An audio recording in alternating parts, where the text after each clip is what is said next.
I always considered myself a man of logic. Numbers, codes, algorithms, they made sense. Emotions, not so much. That's probably why Clara married me. She said I was grounded, a rock in her stormy world. We met in college, she, a fiery art student with a knack for turning chaos into beauty.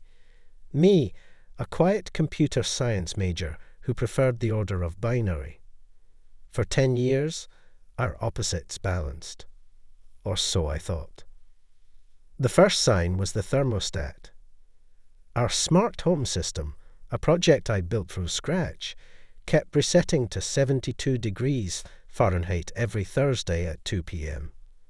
Clara's yoga class was supposed to end at 3. I dismissed it as a glitch until I noticed the front door logs.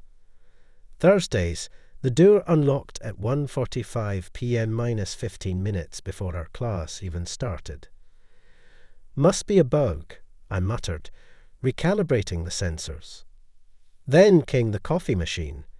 It brewed espresso at 2:10 p.m. every Thursday.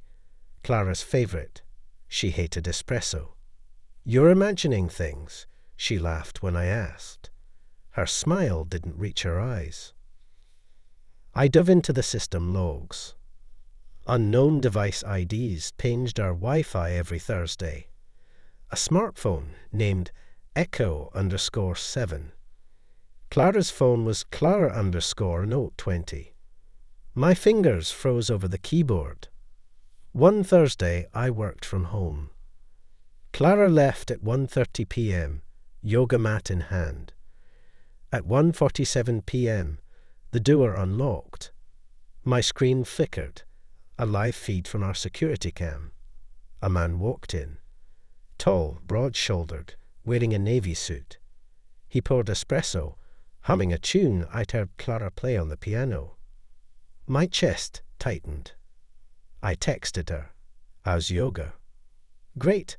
Instructor's killer today, she replied instantly. On screen, the man opened our bedroom closet. He pulled out a shirt, my shirt, and slipped it on. Then he paused, staring at the camera, as if he knew. I sprinted upstairs. The bedroom smelled of cologne, sandalwood and citrus, unfamiliar.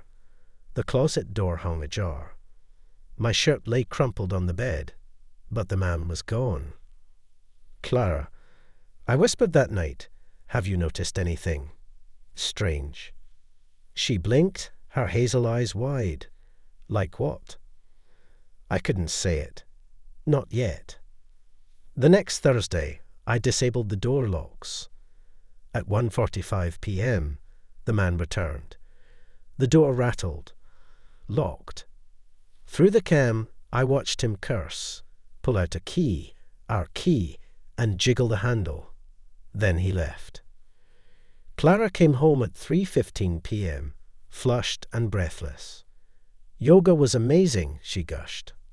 I nodded, my throat dry. That night, I found a receipt in her jacket pocket. A boutique hotel downtown, charged every Thursday for months.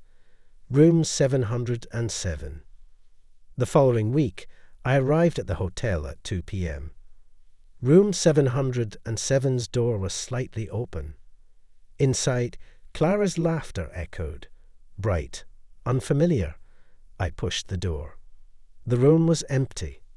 A maid glanced in. Oh, that couple checked out early. Left this, though. She handed me a sketchbook. Clara's initials curled on the cover. Inside were drawings of him, sleeping, smiling, shirtless. My shirt draped over his shoulders. At the bottom of the page, a note to E, my ghost. Love C. My hands shook. Echo_7. When Clara returned, I placed the sketchbook on the table. Her face paled. Who is he? I asked. She opened her mouth, but the doorbell rang. A delivery man held a package addressed to Ethan Cole.